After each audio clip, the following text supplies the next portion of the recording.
I want to tell you about a conversation I have almost every week in my practice. A patient sits across from me, usually somewhere between 65 and 75 years old. They are proud of their routine. They walk every day, 30 minutes, sometimes 45. Rain or shine, they are out there. And they should be proud. That consistency takes real discipline.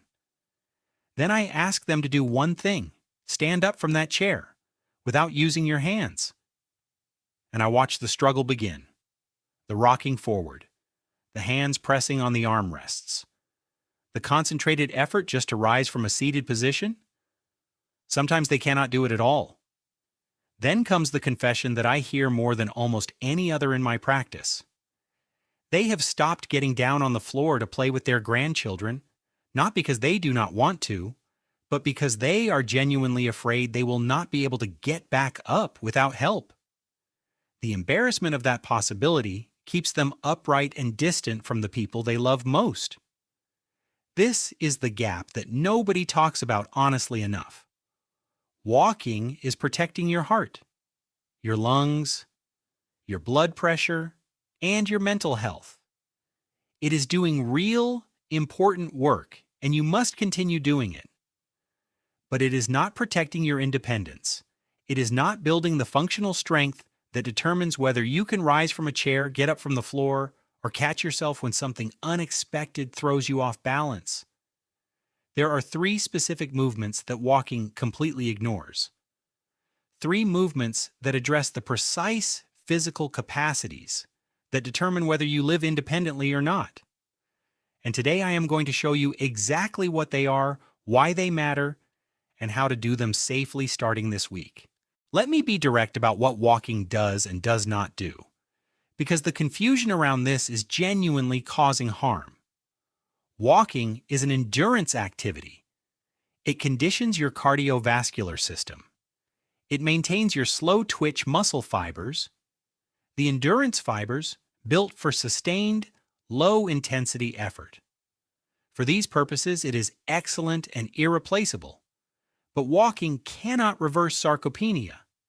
Sarcopenia is the medical term for the progressive, age-related loss of muscle mass and muscle function. After the age of 50, the body loses between 3 and 8% of its muscle mass every decade without targeted intervention. Walking, because it is low intensity and involves no significant resistance, does not send a strong enough signal to the body to build new muscle tissue. It may slow the rate of loss marginally, it does not stop it, and it does not reverse what has already been lost. Walking also does not challenge your balance. When you walk, you are moving in a single direction on a flat, predictable surface. Your balance system is not significantly stressed. But falls, the leading cause of injury-related death in adults over 65, never happen on flat, predictable surfaces. They happen when you step off a curb you did not see, when you turn your head quickly and your body hesitates, when someone bumps into you unexpectedly, when you reach for something above your head and your center of gravity shifts. None of these situations are trained by walking, and finally, walking does not build bone density in a meaningful way. Bone responds to load and to impact. The impact forces generated during walking are too minimal to stimulate significant bone-building activity. This is why we see dedicated walkers who still sustain devastating hip fractures, not because walking is wrong, but because walking alone is insufficient. 3 movements address what walking misses. Let us go through them one by one. The first movement is the one I consider non-negotiable for every adult over 60. I do not even call it a squat in my practice. I call it the sit-to-stand movement, because that is exactly what it is, and that is exactly why it matters. Every time you rise from a chair, you perform a squat. Every time you get in or out of a car. Every time you use the toilet and stand back up. The squat pattern is woven into the fabric of independent daily life. When you lose the ability to perform it with strength and control, You lose your independence in the most practical, immediate sense. The squat directly strengthens the quadriceps, the hamstrings, and the glutes, the three largest muscle groups in the lower body. These muscles are the engine of virtually everything you do on your feet. Beyond muscle, performing regular squats sends direct mechanical signals to the bone-forming cells in your hips and spine, the two skeletal locations most vulnerable to fracture, stimulating new bone tissue production. This is your most effective natural defense against osteoporosis, and walking cannot provide it. We begin with a chair behind you for complete safety. Stand in front of a sturdy chair with your feet shoulder-width apart, toes turned very slightly outward. Keep your chest lifted and your gaze forward. Now push your hips backward first. Imagine reaching back toward the chair with your backside, and then allow your knees to bend as you lower. Your weight should remain in your heels throughout. Lower yourself slowly, fully sit on the chair, and pause for 1 complete second. Then drive through your heels, squeeze your glutes, and rise back to standing.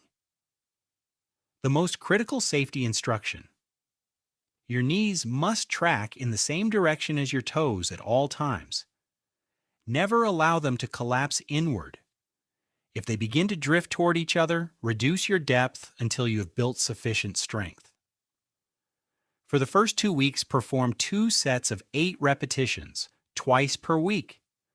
As strength develops, progress to touching the chair lightly rather than fully sitting. Eventually, the chair is removed entirely. This single movement is your independence insurance policy. The second movement addresses something that I can often assess within seconds of a patient walking through my door: posture. The rounded, forward hunched posture that becomes so common after 60 is not an inevitable consequence of aging. It is the direct mechanical result of decades of sitting, driving, and looking downward, combined with the fact that most people never perform any movement that counteracts this forward pull. The clinical name for this pattern is upper crossed syndrome.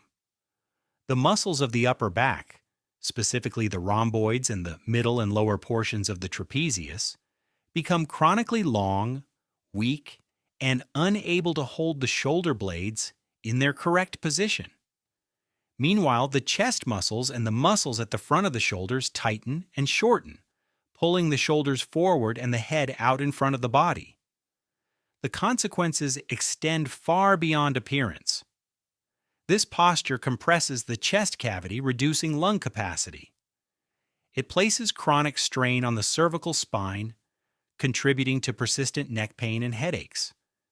It alters the mechanics of the lower back, creating additional lumbar stress.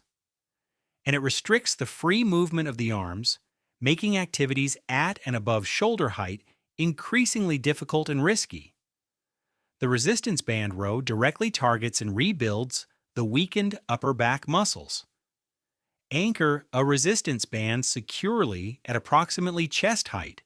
A doorknob, a heavy piece of furniture, or a railing all work well. Confirm the anchor is completely secure before applying tension. Hold one end of the band in each hand and step backward until there is gentle tension in the band with your arms extended. Stand tall, feet hip-width apart, a soft bend in both knees, core gently engaged. Now keeping your chest lifted and your shoulders deliberately away from your ears, pull both elbows straight backward toward your ribs.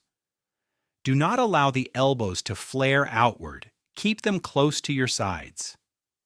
At the end of the pull, focus on squeezing your shoulder blades together and downward as if trying to hold something small between them.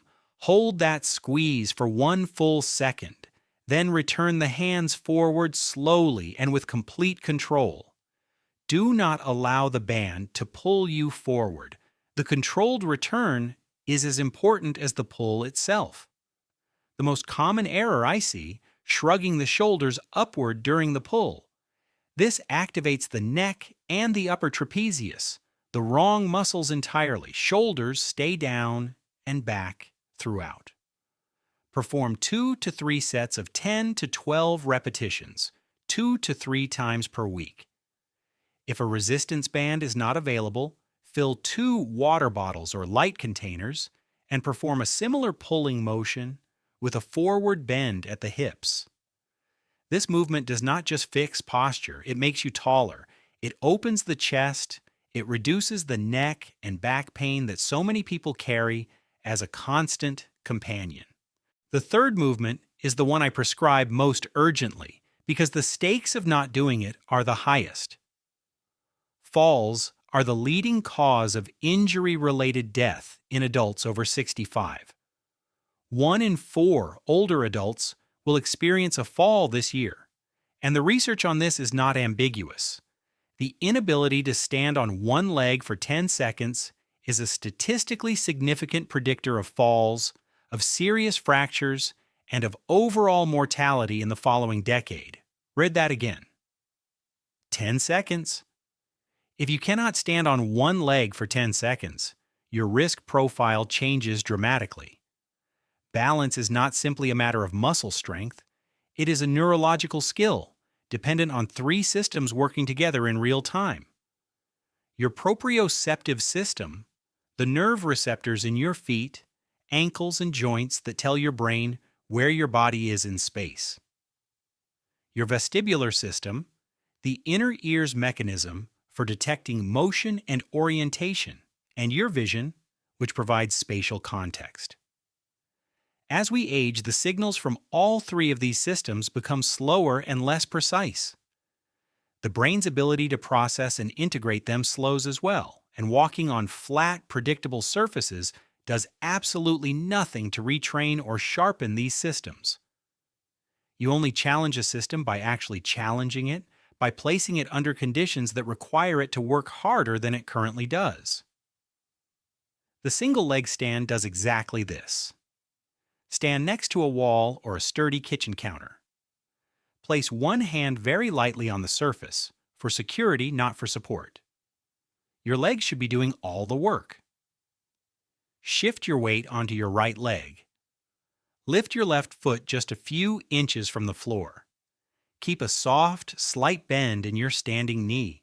Never lock it straight. Fix your gaze on a single still point on the wall in front of you. Hold for 30 seconds. You will feel your ankle making constant small adjustments. This wobbling is not failure. This wobbling is your nervous system learning, your brain and your ankle muscles strengthening their communication, building the reaction speed that will catch you before a stumble becomes a fall. After 30 seconds, switch to the left leg. Your progression over the following weeks. Begin with 1 or 2 fingers touching the wall for light support. After 2 weeks, hover the hand over the surface without touching. Contact it only if you begin to lose balance. When 30 seconds feels completely stable, cross your arms over your chest.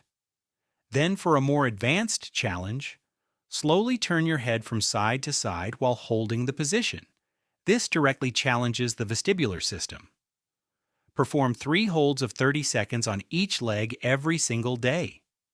This takes 3 minutes. It can be done while brushing your teeth, while waiting for water to boil, while the morning news plays. 3 minutes a day.